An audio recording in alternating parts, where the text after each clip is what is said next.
ஒரு அழகான கிராமத்துல யசோதாங்கிற பாட்டி ஆடு மேய்க்கிற தொழில் பார்த்துக்கிட்டு இருந்தாங்க. வழக்கம் போல ஆடுகள் எல்லாம் காட்டுக்குள்ள கூட்டிட்டு போய் மேய விட்டுக்கிட்டு இருந்தாங்க. எத்தனை நாளைக்கு தான் இந்த ஆடை மேய்ச்சி நம்ம பொழைக்கிறதுன்னு தெரியல. ஏதாவது ஒரு வழியை கடவுள் காட்டினார்னா நல்லா இருக்கும். பெசாட்டு நம்ம வர்றப்போ ஒரு ஹோட்டலில் அந்த கறி தோசைன்னு ஒன்று சாப்பிட்டோம். அதே மாதிரி இந்த கிராமத்தில் நம்மளும் ஒரு கடையை போட்டால் நல்லா பொழைச்சிக்கலாம்ல. பெசாட்டு ஒவ்வொரு நாளைக்கு ஒவ்வொரு ஆட்டா அறுத்து நல்லா கொத்துக்கறி போட்டு தோசையில் நல்லா அந்த கறியை வச்சு கறி தோசைன்னு கொடுத்தோம்னா நல்லா காசு பார்க்கலாம். பேசாமல் நாளைக்கு அந்த கொத்துக்கறியை போட்டு அந்த கறி தோசையை சாப்பிட்டு பார்த்துருவோம் டேஸ்ட் எப்படி இருக்குன்னு. அந்த பாட்டி எப்போவுமே காலையில் ஆடு மேய்க்க போட்டு சாயந்தரம் தான் வருவாங்க. அதே மாதிரி காலையில் ஃபுல்லாக ஆடு மேய்ச்சிக்கிட்டு இருந்தாங்க. சாயந்தரம் வீட்டுக்கு கிளம்புனாங்க.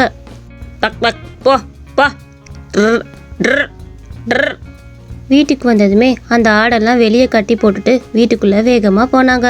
வீட்டுக்குள்ளே போனதுமே ஒரு மஞ்சப்பையை எடுத்துட்டு நல்லா கொத்துக்கறி வாங்கலான்னு வெளியே போனாங்க. அவங்களுக்கு மட்டும்தான் சாப்பிட்றதுனால 1/4 கிலோ அளவில் அந்த கொத்துக்கறியை வாங்கலான்னு போனாங்க. போகிற வழியெல்லாம் அந்த கொத்துக்கறியை எப்படி செய்கிறதுன்னு யோசிச்சுக்கிட்டே போனாங்க. ஒரு வழியாக அதையும் வாங்கிட்டு வந்துட்டாங்க. வாங்கிட்டு வேகமாக இதை எப்படியாவது செஞ்சு சாப்பிட்டு பார்க்கணுன்னு அந்த இன்பத்திலே கிளம்புனாங்க. ஒரு வழியாக வீட்டுக்கும் வந்து சேர்ந்துட்டாங்க. பரவாயில்ல, கொத்துக்கறியை நல்லா தான் கொத்தி கொடுத்துருக்கியான். இந்த மாதிரி இருந்தால் தான் தோசையில் வைக்க சூப்பராக இருக்கும். எப்படி செய்கிறதுன்னு செஞ்சு பார்ப்போம், அதுக்கப்புறம் பார்ப்போம். அந்த பாட்டியும் அந்த கறி தோசைக்கான மசாலாவெல்லாம் செஞ்சு பார்த்துக்கிட்டு இருந்தாங்க. ஒரு வழியாக தோசை ஊற்றி அதில் அந்த கலக்கி வச்ச மசாலா கறியை எடுத்து ஊற்றிட்டாங்க. தோசையும் ஒரு வழியாக ரெடி ஆயிடுச்சு. கடவுளே, இது நல்லா இருக்கணும். இது நல்லா இருந்துச்சுன்னா நாளைக்கு நான் கடையை போட்டுருவேன். சாப்பிட்டு பார்த்துட்டு எப்படி இருக்குன்னு பார்ப்போம். அட அட, நல்ல சுவையாக இருக்குது. அன்னைக்கு அந்த மதுரையில் நம்ம வாங்கி சாப்பிட்ட கறி தோசையை விட இந்த கறி தோசை ரொம்ப அருமையாக இருக்குது. என் கைப்பக்குவத்துக்கு முன்னாடி யாராலையும் நிற்கவே முடியாது. எவ்வளவு ருசி. நாளைக்கு கடையை போட்டுற வேண்டியதுதான். அதே மாதிரி நாளைக்கே அந்த பொருள் எல்லாத்தையும் வாங்கிட்டு வந்த கடையும் போட ஆரம்பிச்சாங்க. ஒரு கெடா ஆட்டை நல்லா வெட்டி அதை கொத்துக்கறியும் போட்டுக்கிட்டு இருந்தாங்க. நல்லா அந்த கறியெல்லாம் சின்னதாக வர வரைக்கும் நல்லா கொத்திக்கிட்டு இருந்தாங்க. சூப்பராக அந்த கறி கொத்தினாங்க. அப்பா, ஒரு வழியாக கறியெல்லாம் கொத்தி முடிச்சாச்சு. இனி இதெல்லாம் எடுத்து மசாலா செஞ்சிட வேண்டியதுதான்.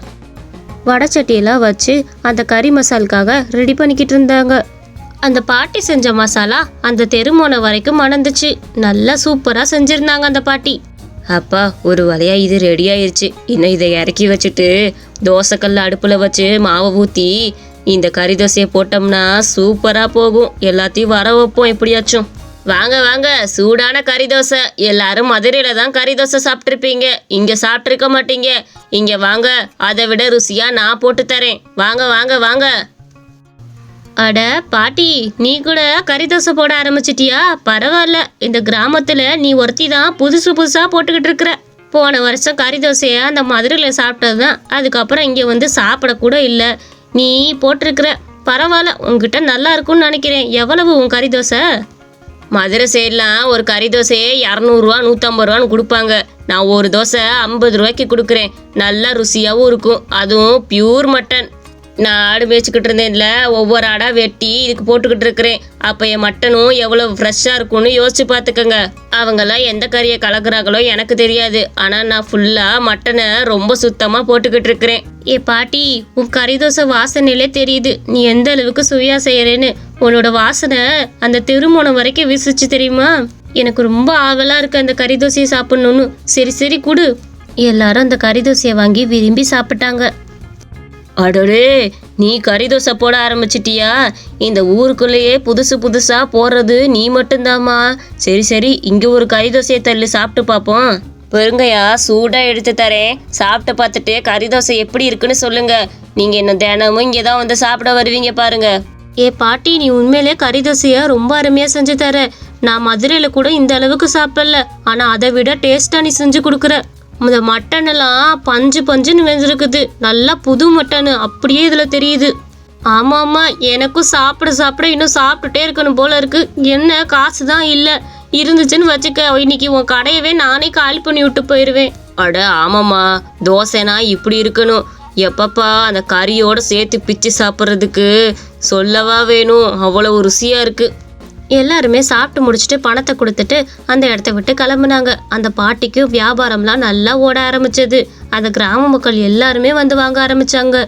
அட 10 நிமிஷத்துல எல்லா தோசையும் காணா போச்சு. அவ்வளவு ருசியா இருந்திருக்கு போல. எல்லாரும் விரும்பி சாப்பிட்டாங்க. இன்னைக்கு நல்ல வருமானம். நம்மளோட உழைப்பு என்னைக்குமே வீண் போகாது. அந்த பாட்டியோட கடை ரொம்ப நல்லா போக ஆரம்பிச்சது. எப்பவும் போல எல்லாத்தையும் எடுத்துட்டு வீட்டுக்குள்ள கிளம்புனாங்க. அந்த பாட்டியோட கடை நல்லா போனனால இதை விட கொஞ்சம் பெரிய கடையா அவங்க வச்சாங்க. நல்லா தோசைக்கல் எல்லாமே பெருசா வாங்கி எல்லாமே நிறையவும் போட ஆரம்பிச்சாங்க. எல்லாருமே ஆச்சரியமா பார்த்தாங்க. ஏ பாட்டி, நல்லா பெரிய தோசைக்கல் எல்லாம் வாங்கிட்ட, நிறைய பொருளும் வச்சுட்ட. பரவாயில்ல, உன் உழைப்பெல்லாம் என்னைக்கும் வீண் போகாது. நீ நேர்மையா உழைச்சனா கண்டிப்பா அதுக்கான பலன் கிடைக்கும். ஆமாம்மா, வழக்கத்துக்கு மாறா நிறைய பேர் சாப்பிட வராங்க. எல்லாத்துக்கும் இல்லைன்னு சொல்லி அனுப்புறதுக்கு சங்கட்டமா இருக்கு. அதனால தான் பெரிய கடையா போட்டுட்டேன். இனி யாருக்கும் இல்லைன்னு சொல்லி சங்கட்டமா அனுப்ப மாட்டேன்ல. அவங்க எல்லாரும் வேணுங்கிறத வாங்கி சாப்பிட்டுட்டு போகட்டும். என் கடைக்கு பசின்னு வரவங்க வேறு வயிற்றோட போகவே கூடாது. ரொம்ப சந்தோஷம் பாட்டி. உன்னோட நல்ல எண்ணத்துக்கு தான் நீ இப்படி உயர்ந்து வந்திருக்கிற. நீ இன்னும் உயர்ந்து வருவ. சரி, எங்களுக்கு சீக்கிரம் அந்த கறி தோசையை போட்டு கொடு. சாப்பிட்டுட்டு வேலைக்கு கிளம்புறோம். வழக்கம் போல எல்லாரும் வாங்கி சாப்பிட்டாங்க. அந்த பாட்டியும் கடையெல்லாம் முடிச்சுட்டு எல்லாத்தையும் எடுத்து வச்சுட்டு வழக்கம் போல ஆடு மேய்க்கிறதுக்கு கிளம்புனாங்க. அந்த பாட்டி வளர்த்த ஆடெல்லாம் தீந்து போய் கடைசியா ஒரு ஆடு மட்டும் தான் இருந்தது. இதுக்கப்புறம் நம்ம கடையில வாங்கணும்னு நினைச்சு யோசிச்சுக்கிட்டு இருந்தாங்க. இத்தனை நாள் அந்த ஆடெல்லாம் வச்சிருந்ததுனால அவங்களுக்கு கறி கொடுக்கறது ரொம்ப சிரமமா இல்லை. இனிமேல் அந்த மட்டன்லாம் வெளியே வாங்கணும்னு நினைக்கும் போது ரொம்ப கஷ்டமா இருந்தது. இனிமேல் மட்டன் எல்லாம் வெளியே தான் வாங்கணும். கடைசியாக இந்த ஒரு ஆடு தான் இருக்கு. என்ன பண்ண போறேன்னு தெரில. அதுக்கும் இதுக்கும் சேர்த்து லாபமே கம்மியாக தான் வரப்போகுது. என்ன பண்றது, நம்ம தலையெழுத்து அப்படி. அந்த பாட்டி அப்படி நினச்சிக்கிட்டு இருக்கும் போதே அந்த இடத்துல 2 பேர் வந்து நின்று பேசிக்கிட்டு இருந்தாங்க. என்னப்பா சிவா, உன் பிஸ்னஸ் ரொம்ப நல்லா போகுதான். வெள்ளைக்கோழி முட்டைய நாட்டுக்கோழி முட்டைன்னு சொல்லி ஏமாத்திட்டு இருக்க. ஊருக்குள்ள இருக்க முட்டா பசங்களும் அதையும் நம்பி எல்லாரும் வாங்கிட்டு போறானுங்க. பின்ன என்னப்பா பண்றது, நம்ம நேர்மையா இருந்தா ஒரு காசு கூட பார்க்க முடியாது. இப்படி திருட்டுத்தனம் பண்ணாதான் கொஞ்சம் காசாவது பார்க்க முடியும். இவங்க நல்லா இருந்தா என்ன, நல்லா இல்லைன்னா எனக்கு என்ன. எனக்கு லாபத்தை பார்த்துட்டு நான் அடுத்த சந்ததிக்கு சேர்த்து வச்சுட்டு போய்கிட்டே இருப்பேன். அதை விட்டுட்டு நேர்மை நீதின்ட்டு கடுப்பா வருது இந்த வார்த்தையை கேட்டாலே. நீ சொல்றது சரிதான்ப்பா. இந்த காலத்துல நேர்மையா இருந்தவங்களுக்கு என்ன பரிசு கிடைச்சிருக்குது சொல்லு. உன்னைய மாதிரி ஏமாத்துனா நிறைய காசு சம்பாரிச்சிட்டு போயிடலாம். நீ சொல்றது சரிதான். நீயும் எல்லாத்தையும் ஏமாத்தி பொழைக்க பாரு, அப்பதான் பொழைப்ப. இல்லைனா அதே இடத்துல அப்படியே தான் உட்காந்துருக்கணும். சரிப்பா, மரத்து நிழலுக்காக கொஞ்ச நேரம் நின்னோம். சரி வா போவோம். இங்கே என்னன்னா பொழப்ப பார்க்க வேண்டாமா, வா. அந்த மாதிரி பேசிட்டு அங்கேருந்து 2 பேரும் கிளம்பி போயிட்டாங்க. இவங்க 2 பேர் சொல்கிறத பார்த்தா நமக்கும் இப்படி தான் போல. நம்மளும் நேர்மையாக இருந்தோம்னா ஒன்றத்தையும் சாதிக்க முடியாது. பேசாட்டு நாளிலேருந்து இதில் கோழிக்கறியை கலந்து விடுவோம். மட்டனில் கொஞ்சம் கோழிக்கறியை கலந்தா தெரியவா போகுது. அதெல்லாம் எதுவும் தெரியாது. நாளிலேருந்து நம்மளும் கலப்போம். இப்படி கலப்படை பண்ணி விற்றா காசு குறைவாகும், நமக்கும் லாபமாகும். நம்ம மட்டன் வாங்குற காசு அதிகமாக இருக்கும். அதே சிக்கன் வாங்கினோம்னா கம்மியான விலையில வாங்குவோம். அதனால பாதி மட்டும் வாங்கிக்குவோம். அந்த பாட்டி அடுத்த நாள்லேருந்து சிக்கனை வாங்க ஆரம்பிச்சிட்டாங்க. எப்போவுமே கறி தோசை வாங்கி சாப்பிட்றவ அந்த இடத்துக்கு வந்தா. அட என்னம்மா நீ திடீர்னு வந்து நிற்கிற, என்ன வேணும்? அது ஒன்றும் இல்லைங்க பாட்டி, ரசத்துக்கு மல்லித்தலை போடலான்னு வந்தேன். மல்லித்தலை இல்லை, கொஞ்சம் தரீங்களா? மல்லித்தலையா? இருமா, நான் போய் எடுத்துட்டு வரேன். அந்த பாட்டியும் பயந்துக்கிட்டே உள்ளே போனாங்க. போயிட்டு வேகமாக ஓடி வந்துட்டாங்க வெளியே. ஏம்மா, நான் வீட்டுக்குள்ளே நல்லா தொலைவி பார்த்துட்டேன். எங்கேயுமே மல்லித்தலை இல்லைம்மா.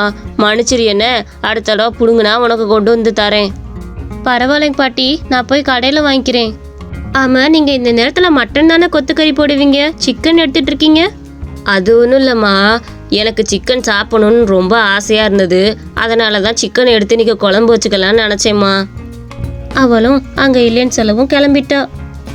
நமக்குனே எங்கேருந்து தான் வருமோ, ஒரு நிமிஷத்தில் ஆடி போயிட்டேன். இவ எதுவும் பார்த்துட்டு போட்டு கொடுத்துருவாளோ என்னமோன்னு எப்படியோ வாய்க்கு வந்ததை சொல்லி சமாளிச்சாச்சு. அந்த பாட்டியும் அந்த சிக்கனில் மசால் கறி பண்ண ஆரம்பித்தாங்க. அந்த சிக்கன் கொஞ்சம் மட்டன் கொஞ்சம் 2மே கலந்து போட்டு செஞ்சாங்க. யாருமே கண்டுபிடிக்க கூடாதுன்னு மனசில் நினச்சிக்கிட்டே செஞ்சாங்க. அதே மாதிரி கடையும் போட்டாங்க. ஆனால் அந்த கடையில் யாருமே கண்டே பிடிக்கல. வழக்கம் போல் எல்லாரும் சாப்பிட்டு போனாங்க. பாட்டி, இந்த 50 ரூபா. எல்லாரும் காசு கொடுத்துட்டு வழக்கம் போல் கிளம்பி போனாங்க. அட, நம்ம கறி தோசையில அந்த கோழிக்கறி கலந்துருக்கதை யாருனாலையும் கண்டுபிடிக்க முடியல. ரொம்ப சந்தோஷம். இப்படி இருந்தா நமக்கு லாபம் நிறைய கிடைக்கும். நாளைக்கு நிறைய கோழிக்கறியா கலந்தோம்னா இவங்க கண்டுபிடிக்க மாட்டாங்க போலயே. பேசாம இதோட மட்டன் கலக்கிறத நிப்பாட்டிட்டு கோழிக்கறியா கலந்துருவோம். அதோட 10 ரூபாய் எக்ஸ்ட்ரா சேர்த்து வித்துருவோம். அந்த பாட்டி ரொம்ப சந்தோஷமா அடுத்த நாள் கொத்துக்கறி போட்டாங்க. அந்த சிக்கன்ல கொத்துக்கறியை நல்லா போட்டுட்டு இருந்தாங்க. இன்னைக்கு யாரும் கண்டுபிடிக்க மாட்டாங்க. நமக்கு லாபம் எல்லாம் போகுது. வழக்கம் போல அந்த மசாலாலாம் ரெடி பண்ணிட்டு கடையும் போட்டாங்க. இன்னைக்குமே யாருமே கண்டுபிடிக்க மாட்டாங்கன்னு அந்த தோசையெல்லாம் அதே மாதிரி செஞ்சு கொடுத்தாங்க. ஆனா அவங்களுக்கு சந்தேகம் வந்துருச்சு. ஏண்டி, இந்த தோசையில மட்டன் டேஸ்ட் கொஞ்சம் கூட கிடையாது. அந்த பிராய்லர் கோழி டேஸ்ட் தானே இருக்கு. எனக்கு என்னமோ சந்தேகமா இருக்கு. இந்த கிழவி நம்மளை ஏமாத்துதோன்னு தோணுது. எனக்கும் அதேதான்க்கா. எப்பவுமே தோசை சூப்பரா இருக்கும். இன்னைக்கு நல்லா இல்லாத போதே நினைச்சேன் ஏதோ பிராய்லர் கறியை கலந்து விட்டுருக்கு இந்த கிழவி. இங்க பாருங்கம்மா, உண்மையை மட்டும் சொல்லுங்க. நாங்க காசு கொடுத்து தான் சாப்பிட்றோம். வெறும் இதாக ஒன்றும் சாப்பிட கிடையாது. இதுல நீங்க மட்டன் கலந்துருக்கீங்களா, சிக்கன் கலந்துருக்கீங்களா? இதுல என்னம்மா சந்தேகம்? மட்டன் கறி தோசைன்னு எல்லாத்திட்டையும் சொல்லி தானே வித்துக்கிட்டு இருக்கேன். அப்புறம் மட்டன் இல்லாம சிக்கனா போடுவாங்க சொல்லு? இத்தனை நாள் மட்டன் தான் போட்டீங்க, ஆனா இன்னைக்கு சிக்கன் போட்டிருக்கீங்களே, என்ன அர்த்தம்னு கேக்குறோம். இவங்களை இப்படியே சும்மா விடக்கூடாதுக்கா. வாங்க நம்ம போய் போலீஸ்ல கம்ப்ளைண்ட் பண்ணுவோம். வந்து என்னன்னு செக் பண்ணட்டும். ஐயோ அம்மா, போலீஸ்லாம் போய் கம்ப்ளைண்ட் பண்ணிடாதம்மா. ஏதோ லாபம் அதிகமாக வரும்னு அப்படி கலந்து விட்டேன். மற்றபடி ஒன்றும் இல்லை. இத்தனை நாள் வரைக்கும் நல்லா தானே போட்டுக்கிட்டு இருந்தேன். கொஞ்சம் லாபம் நிறையா கிடைக்கணும், அந்த மாதிரி ஒரு முட்டாள்தனத்தை பண்ணிட்டேன். இனிமேல் பண்ண மாட்டேம்மா. தயவு செஞ்சு போலீஸ்லாம் போயிடாத. உங்களை மதிச்சு இத்தனை நாள் தோசை சாப்பிட வந்தோம் பாருங்க. எங்களை சொல்லணுங்க. இத்தனை நாள் நீங்கள் நல்லா தானே போட்டுட்டு இருந்தீங்க. இன்னைக்கு என்ன உங்களுக்கு பைத்தியம் கித்தியம் பிடிச்சிருச்சா? இன்னைக்கு ஒரு நாள் நீங்கள் இந்த மாதிரி போட்டதுக்கு இனிமேல் ஆயுஸ்க்கும் உங்கள் கடைக்கு வர தோணுமா? இனிமேல் நாங்கள் யாருமே வரமாட்டோங்க. உங்களை மாதிரி ஏமாத்துறவங்களாம் இந்த மாதிரி கடை போடுறதே தப்பு. இந்த கடையை எடுக்க வைக்கிறேன் பாருங்க. இந்த கிராம மக்கள் எல்லாத்திட்டையும் சொல்லி கூட்டிட்டு வரேன். ஆமாக்கா, இவங்களெல்லாம் சும்மாவே விடக்கூடாது. அவங்க எல்லாரும் கிராம மக்கள்கிட்ட சொல்லி அந்த பாட்டியோட கடையை எடுக்கவும் வச்சாங்க. நல்லா இருந்த கடையை நானே நாசம் பண்ணிக்கிட்டேன். கடவுளே, இதுக்கு தான் ரொம்ப என்றைக்குமே பேராசைப்படக்கூடாது, நேர்மையாக இருக்கணுங்கிறது. நேர்மை என்றைக்குமே அழியவே அழியாது. ஆனால் பொய் சொன்னால் கண்டிப்பாக ஒரு நாள் மாட்டிக்குவோம்.